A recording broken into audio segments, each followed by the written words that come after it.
So, Chill, let me ask you because when you brought that up, it kind of reminded. Why do you think there's a price tag on masculinity? Why do you say that? I say that because masculinity, and why there's a price tag on masculinity, because women need masculine men and they're looking for masculine men. Now, if you understand how women operate, they require a financial component to it as well. Not only just that, but how you are as a man. Like, look, right now, I said earlier before you came up that the American dream now costs $3.4 million. I don't care who you are, what state you in. This is a new norm that's going to be for everyone. And if you want to have that good life, you as a masculine man, you want to have to figure out how to get that thing, baby. You want to have to figure out how to get to that dollar amount in order for you to retire, in order for you to actually provide a life for that woman, to alleviate her of those stresses. There's a price tag to that. Manhood now costs $3.4 million. It used to cost around what? A couple hundred thousand.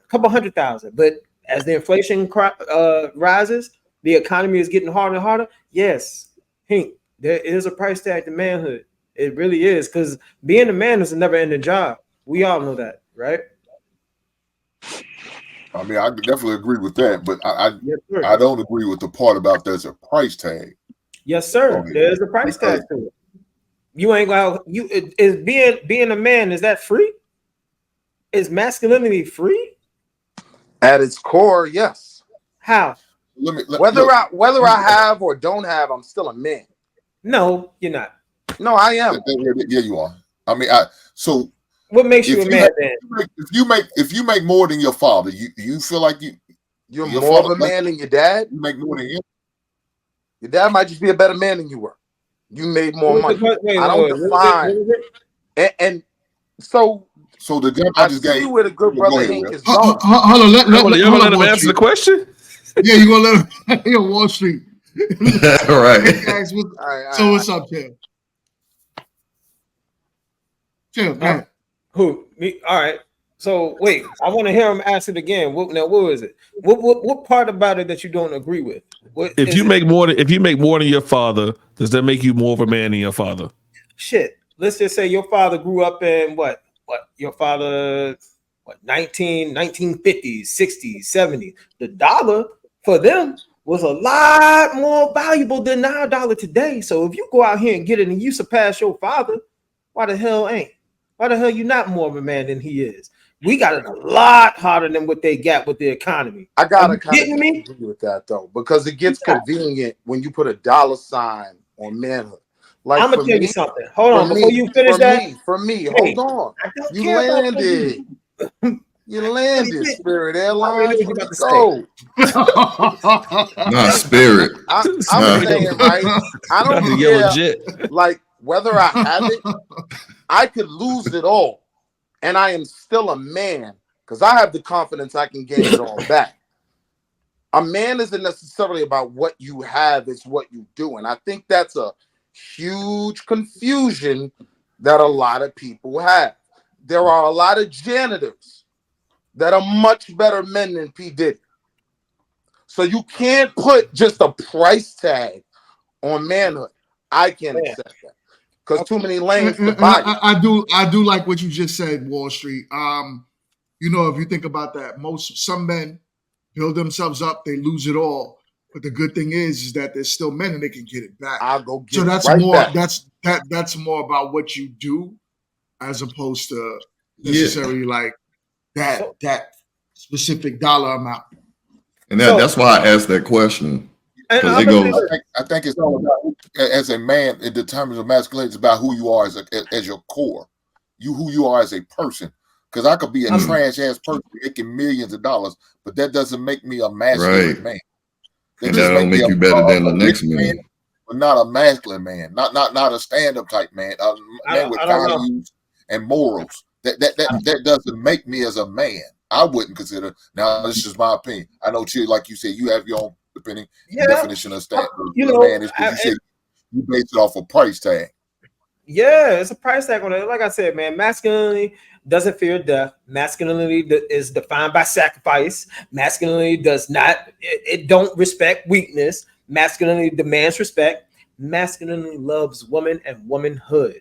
All right. So just those few things I said, you goddamn right. There's a price tag on manhood and masculinity. It is. So are you saying? Oh, I was going to say this because if you are now going out here as a man and you now create a family, what you do and what you build their survival depends on that. Your manhood depends on that. It's going to be graded by that. If your kids grow up wanting and they're missing things and you couldn't provide that, your manhood is going to be judged. So chill. Are you saying it's a component of your masculinity? That's what I was gonna say. I was gonna say a component. Provisions. That sounds better because a component.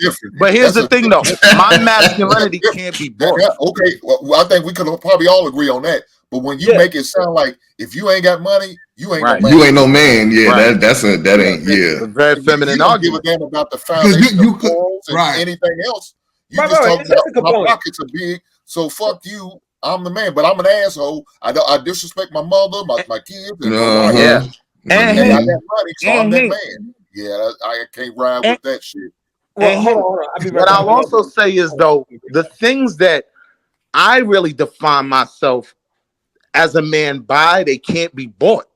You can't go get money and buy this that makes me a man and what I'm proud of. Like, money's the last part of it for me personally, because I define myself as a man by so many other things.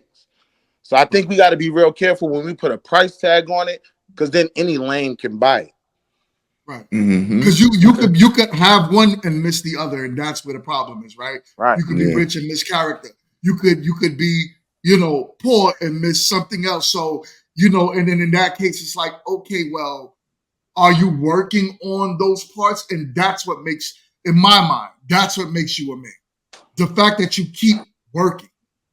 That nonstop, like, we don't got time to rest. We take a day, we get right back on it. That's masculinity. That's manhood.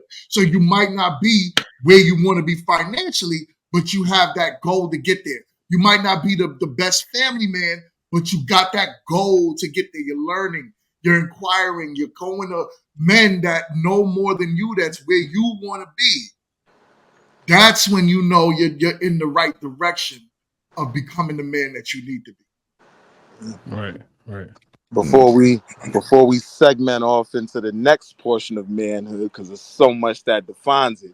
Shout out to Foundational Black, man. I'm working hard to get one of those Kenny is right 100 hashtags. So shout out to the supporters. Keep doing what y'all do over there. Kenny, how often are you right? Occasionally. Occasionally. I at least get 2 times a day. A broken clock is right. What? I at least 2 times a day. Trash can gets a steak. Right. Every trash can gets a steak. Oh man. But Walsh, let me ask you this then, man. If you was advising your daughter on the type of man that she should have or she should look for, what would you say to her? It's okay if he's poor as long as he treats you nice? Nah, I'm not selling her that because and tell us she's a gorgeous little girl, so she's not gonna have to settle for that, right? You don't know that. You can't control her life. I'm just saying. What would you advise her? I'm slim. My daughter's gonna be tall and skinny like me, right? So if I'm talking about different aspects of her when she's at that age and goes into the market, nah, you shouldn't be settling for anything broke. It's the last thing you should do. It's big girls with men that have. So what's the advice? Yes, what's the advice? Because what you're saying is the same thing women are saying. So what are you saying? What would you tell your daughter? What's the advice you want to give? But hold on. But when you say that's the same thing women are saying, you ask me, am I telling her it's okay to go chase a broke dude? No. No, that's not what I'm saying. She shouldn't be chasing, period. But I'm saying, what characteristics should your daughter look for in her mate? Yeah, man. Come on. Give us the frame of reference that you got. So one of the things that I can always use is my experience. I believe wisdom comes from experience. In my dating experience as a man, which I think could slightly apply to anyone in the dating market, I would tell her to look for a man who actually has a family, right? Man and woman in the house. Most of the women that I've dated seriously, right? They were all being raised by single mothers. When I met my wife, she was honestly the first woman that I dated who had a family structure, and I immediately saw a difference in the type of woman she was. So I would start there, right? You want to look for someone that has a foundation and a family that you want to build. And so, like me, my mother was a widower. My dad died early, right? So around 12. So most of my formative years, I was raised without a man in the house. Thank God for me, my mother never brought another man in the house. But I'm just saying that to land my plane and say, just because you don't have that or come from that, which again, my daughter does. But just because you don't have that doesn't mean you can't acknowledge this might be a benefit. Maybe it's something I could learn from. Maybe it's something I could use to build what I want to build. So that's kind of where I would start. Just in terms of my longest. That was the longest way Right. to land a plane to say Absolutely they should go nothing. deal with a two-parent household. But did Wall Street He landed that mother on water. plane or not? He left that motherfucker. He landed on water. Thank you for flying Wall Street Airlines. That, Hope you had a good trip. that was Soul Plane. I'm gonna say this. Let's just say I'm an uncle or something. I'm in the family somehow, man. I'm like a distant relative, man. You don't really rock me too well, but I came in and I heard you give that type of advice. I ain't gonna say nothing. I'm gonna wait till you turn your back, go to the grill. I'm like, look, listen, your dad, he cool. Pop's cool, but this is what I'm gonna tell you. Damn, you gonna talk behind his kids to his goddamn right. People do that. People will do that. Don't let that old nigga. People will do that. Go ahead, You King. know why? Look, Go ahead, King. Pops, hey man, no Pops. He ain't shit. No, he ain't shit. But I'm gonna give That's him the best goddamn. People will do that, and that's not a masculine thing to do. But let's continue. All right, I'm gonna tell her, look, what you need to do while you're in school, college, whatever. You need to focus on the nerds. You need to focus on the nerds. And I ain't talking about the geeky looking dudes and all that stuff. A nerd is simply a person who is focused. That's it. That's all a nerd is, who is honed in on his skills. All right. Now, nerds are always highly productive. That's what you need to be focusing on. All right. Put yourself in a situation to where you are around those. See, a lot of chicks go to school just to have fun. But truth be told, your next president could be in your class. That next CEO could be right there in your class. But how you decipher which one is which, class clown, always joking, always playing, move along. That dude that's into mathematician, he's definitely focused, he's productive. He say he's gonna achieve this, and he achieved it. That's who you need to snatch up. That's who you need to stay next to. Did you go to a 4-year? Huh? Did you go to a 4-year? Who, me? What? I got a 9th grade education, baby. All my knowledge came from life experience. So hold on. Let me just interject for a second. You're speaking on something you don't know.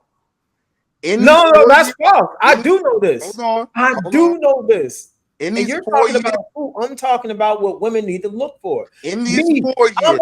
Stop talking. Some of the same dudes damn it, Wall Street about are sweeping the floor. It's a fact. Never mind, man. Good luck to her. That's important. She had the best hand. We're talking about me and mine. Another thing about masculinity is you got to stop people in their tracks sometimes.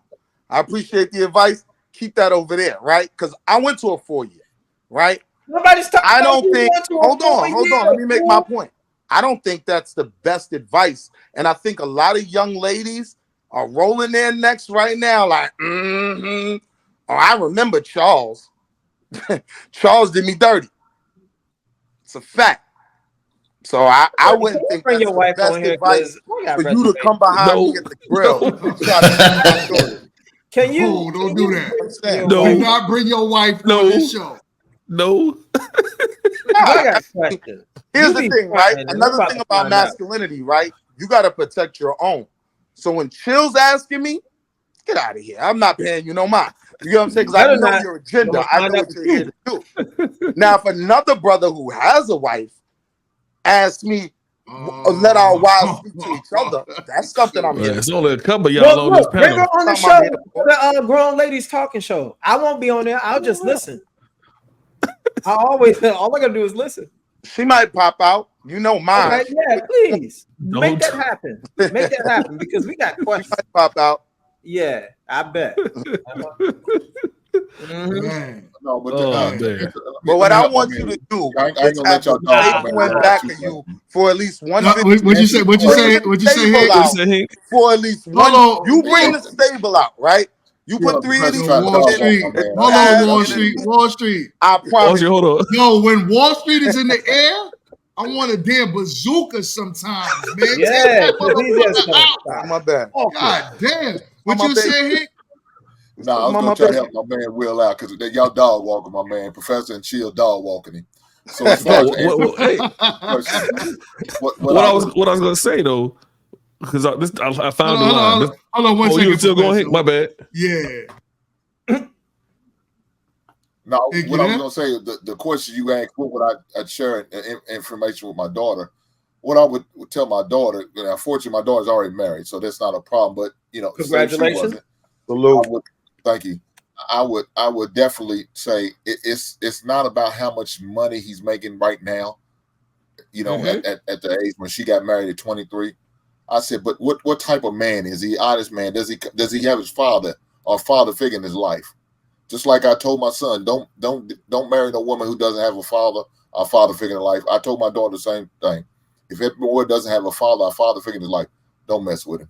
Because more than likely he's about as feminine as you. And that's a problem. And that's gonna be an issue. He's gonna be overly emotional, and that's not how you want to move. Make sure he has values and he respects his family. Make sure he's family oriented, just like what you are, and that's what I am, and that's what we are. Make sure all of that is in play. Does he have a good work ethic? He may not be making a lot of money right now, but if he's working towards something, if he has goals and he has things he's trying to work on, and you see it by that, not just his words, but his actions, I can rock with that. Now let me have a conversation with him one-on-one without you. Don't let him know what we're gonna talk about, and then we'll go from there. And then I'll say I like him, or I may not like him. I don't think he's one for you. I don't see it that get up and go like you told me you said he got. I don't see it. Now maybe it'll kick in later down the road. Who knows? But I don't see it right now, so I don't think he's the man that you should be with. So that's what I would share with my daughter. So the fact that Hank, I'm gonna get to you just now, Professor, but that made me think about a question. I know Link, Wall Street, y'all have daughters. Do y'all feel as if you could go to your daughters right now and let's say they come to you and say, "This is the man that I want to marry," and but before that, it's up to you to vet them out. Do you think if you said no, that your daughters would listen to you? Man, she would. My daughter's like me. She would fight me tooth and nail to try to convince me, though. She would fight me tooth and nail. I think she'll eventually probably give in, but I know she'll fight me tooth and nail because she's like me. So yeah. Right. What about you, Blake? You already know how it's gonna be, but I'm just gonna put it like this. I'm gonna have to do some extensive research on whoever it is. If she's talking about she want to be serious with him, I need to know how he carries himself around people. He needs to, number one, respect his mother and father. If he don't do that, he out. I don't care. He's out. Because there's gonna be a whole lot of messed up stuff going on. If you see how he conducts himself in front of his mother, if it's a male, he gotta love his mama. You know what I'm saying? And he got to respect his father. If he don't do both of those, we're going to have to talk. I'm going to have to do some behind the scenes investigations and really find out who this guy is. Now, will she listen to me? Probably not, because it's going to be, it's my life. You know what I'm saying? It's my life type thing. After a while, only thing you can do is hope for the best. You can't really say what she's going to pick because, we had this little interracial thing we talked about the other day, and some people may not want their daughters to go interracial. They still gonna do it if they feel like they want to do it. You can't stop them. So, but it's my take on it. What about you, Wall Street? I mean, my daughter adores me, and I've been successful at parenting and rearing a child to trust my opinion, to accept the things I say. But at the end of the day, these kids are human. And to a degree, there's always that chance they're just going to do what they want to do. But if you put the right work in and they build that trust in you, like with anyone whose trust that you have, they're going to trust you in your opinion. So I just worked really hard on my relationship with my daughter and building that trust, and I think we'd be all right. I got a ways to go though, so I got time to figure it out.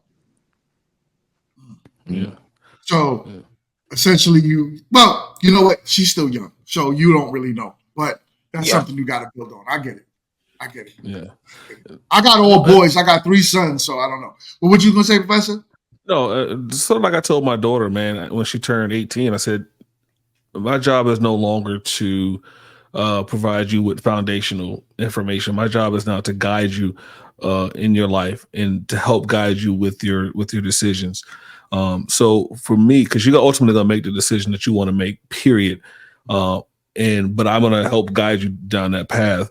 So if the man, like everyone was saying earlier, man, if they respect their family, respect their mother, they care about the accountability and accountability and responsibility, economic competence. They have some idea what the economy is and stocks, Roth IRAs, have some level. They can pay their bills. They have some sort of vision that you can get on board with.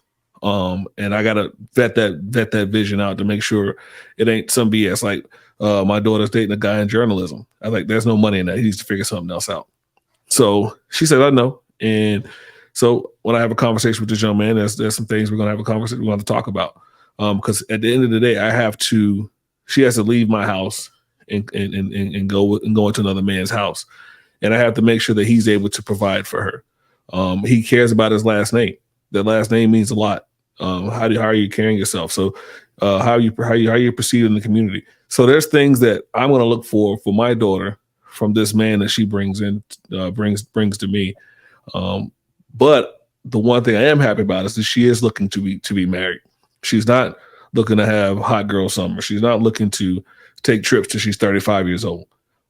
So she wants to be married. And for a person who came from 2 parents that were not married, that's a sign of relief, because that's something she wants, because she sees the deficit she had in her life by her 2 parents not being together. So I appreciate that. And she sees the way I live, and she sees the way I live my life and how I hold myself accountable. So she sees that as well. So she looks for that in another and her potential mate. Because if you don't live up to what my father can at least bring, then why am I with you? Yeah. So that's where I am with that one. That's right. And I would also add, one of the things that will work for me is the fact that it meant a lot for my wife for me to get that seal of approval and that stamp from her father. So being that that's been instilled on one side, and I feel the same way, he needs to get the stamp of approval from me. It's about, what's being built. That's the foundation for what can happen. So we never know how it's going to play, but got a pretty good foundation.